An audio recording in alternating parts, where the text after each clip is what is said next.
Камени блокови на височина од 1013 метри и на површина од 5000 квадратни метри го сочинуваат локалитетот Кокино, на само 30 километри од Куманово. Информативните табли велат дека 7 издигнати блокови, наречени тронови, се места за наблюдување на различните позиции на сонцето и на месечината, но според нивните позиции на небото во бронзено време.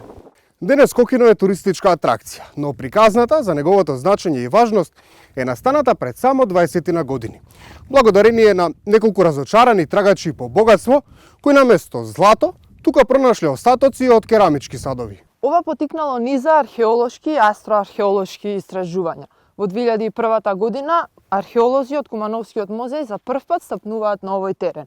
Од тогаш започнуваат низа други научни истражувања. И покрај сите заложби да се заокружи приказната за Кокино и за неговата вредност, овој локалитет се уште не е под заштита на УНЕСКО и се чини не ја добива светската грижа која што ја заслужува.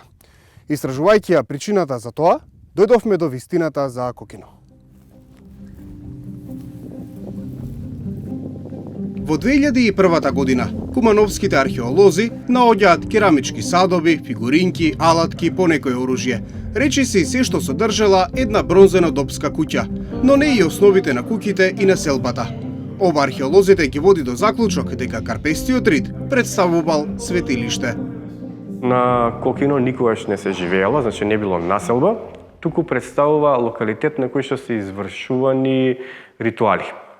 Ритуалите, односно, да кажеме, светилиште. Значи, под ритуали подразбираме ритуали водени на отворено небо, на планинскиот врв на Кокино, се вика денеска Татикев камен, тоа е дел од планината Козек, каде што луѓето кои што живееле некаде во близина, на веројатно некои определени денови во годината кои што ние не ги знаеме, се качувале на локалитетот и полагале дарови кои што биле во форма на садови полни со овошје, со зеленчук или со нешто трето. Постојат научни истражувања и интерпретации од домашни автори, објавени во регионот, кои сугерираат дека Кокино било користено и како обсерваторија, каде преку 7 маркери се следеле циклусите на сонцето и на месечината. Се мерело за време на пролетната и есенската рамноденица, летната долгодневница и зимската краткодневница. Се правеле календари. Таков е трудот на сега покојниот македонски физичар, археоастроном и публицист Ѓоре Ценев. Истражувањата што се одвиваат на Кокино од 2001 година потврдија во 2002 година содржини кои што имаат астрономска позадина. И мерењата покажа, истражувањата, археоастрономската анализа покажа дека Кокино е фактички обсерваторија со која што се наблюдувале промените на небото поврзани со сонцето, движењата на сонцето, движењата на месечината и така натаму. Во труд на покојниот археолог Јовица Станковски на професорката од Природно-математичкиот факултет Олгица Кузмановска за Кокино е наведено дека астрономските анализи покажале дека локалитетот има карактеристики на мегалитска обсерваторија и оти се правеле едноставни календари за периодичното движење на сонцето, месечината и над звездите. Според нив, мерењата се премногу точни за да бидат маркерите случајни. Тие датуми не се случајни, бидејќи астрономските координати на повеќето маркери се совпаѓаат речиси целосно со важните највисоки позиции на сонцето и на месечината.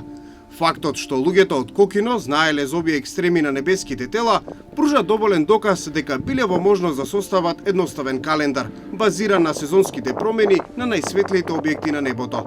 Главна цел било планирањето на земјоделските активности и придружните религиозни практики.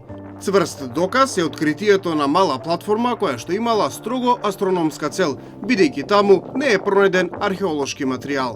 Речиси, десетина години по овие откритија, Македонија дујкомос поднесе барање Кокино да се впише на листата на светско културно наследство. И наместо потоа да објави вест дека е достигнато тоа ниво на заштита, Управата за заштита на културно наследство набрзо ја повлече номинацијата. И не само тоа, туку и никогаш не ја обнови. Повлечената апликација е јавно достапна.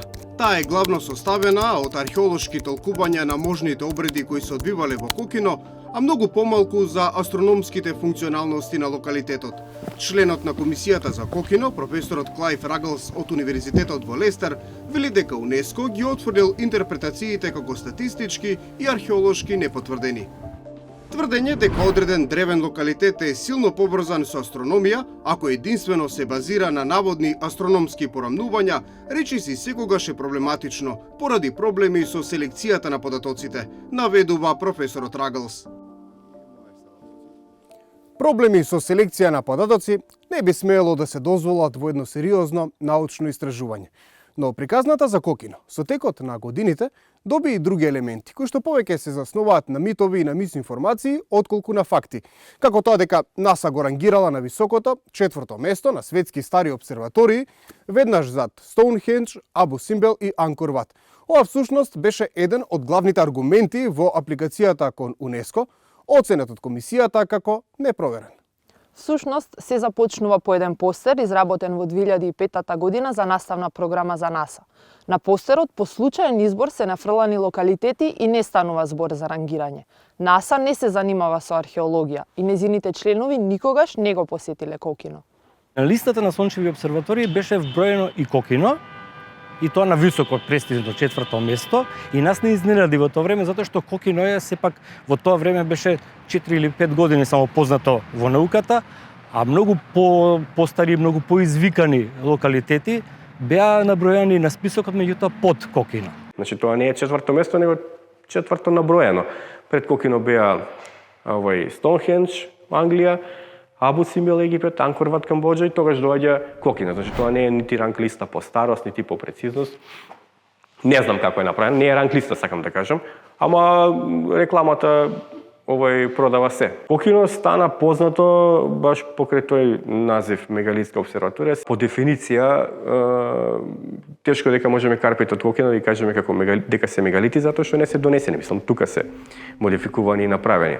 Професорот по астрофизика Хуан Антонио Белмонте од Институтот за астрофизика во Тенерифе го смета Кокино како особено проблематичен случај поради тврдењата дека станува збор за мегалитска обсерваторија од голема астрономска вредност, укажувајќи дека не достигаат историскиот и етнографскиот контекст. Со едноставни зборови, Белмонте елаборира дека не постојат докази од и тука некогаш постоела високо развиена цивилизација која што на тој начин би го користела Кокино. А за еден локалитет да биде прогласен за обсерваторија, мора да постојат докази за човечка интервенција. Мојата главна грижа е дека не може да се користи археоастрономијата за да се датира локалитет. Треба да биде обратно. Локалитетот да се датира врз основа на материјални докази и потоа може да се користи археоастрономијата да се прилагодат податоците и да се одговори на социолошките прашања за локалитетот. Мегалитски обсерватории сами по себе не постојат, вели Белмонте. Светски познатата астрофизичарка и специјалист за археоастрономија Джерита Холбрук тоа едноставно го објаснува.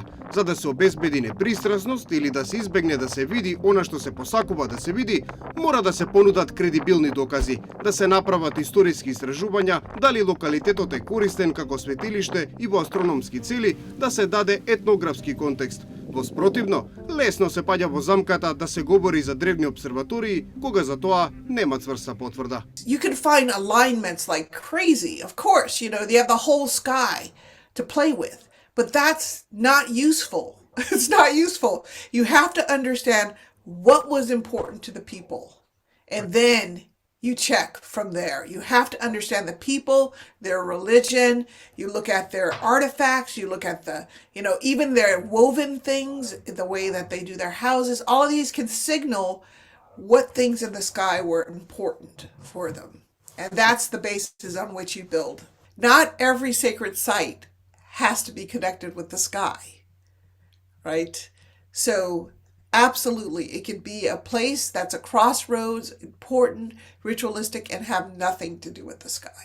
Професорката Холбрук била дел од неколку комисии за утврдување на археоастролошки обсерватории. Таа вели дека за вака утврдените локалитети постојат 3 правила. Површината мора да е рамна, во близина на локалитетот мора да постои археолошки познато населено место и поврзаноста помеѓу локалитетот и небото треба да ја сведочиме и денес преку разни видови на традиција, обичаи и топоними. Кокино не ги исполнува овие услови. Но Кокино е неспорно важен локалитет и од аспект на неговата археолошка вредност, пронајдените артефакти и секако представува предизвик за истражувачите. Тој е важен дел и од атрактивниот геопарк кој што би можел да биде изграден во овој дел од Македонија и да ги вклучува и останатите геолошки атрактивни локалитети од регионот. Но растегнувањето на приказната за Кокино и користењето митови и легенди ја нарушува веродостојноста и кредибилноста и го загрозува и она што веќе го имаме.